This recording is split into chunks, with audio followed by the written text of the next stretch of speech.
Menjelang pemilihan jawatankuasa tertinggi pusat CEC DAP pada 16 Mac, ahli Parlimen Puchong Yeo Bee Yin menafikan bahawa ia mungkin dipengaruhi oleh perebutan kuasa semata-mata.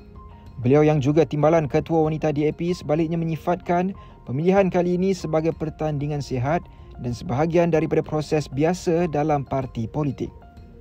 Saya rasa kali ini adalah berkenaan dengan hala tuju parti. Macam mana kita nak menggerakkan parti DAP ke hadapan menjadi satu parti untuk semua rakyat Malaysia.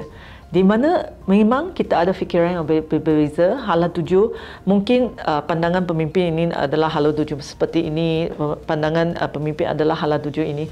That's why kita ada contest, right? Ada pemilihan untuk ahli-ahli supaya untuk memilih pemimpin yang akan membawa mereka ke hala tuju yang mereka rasa DAP perlu pergi.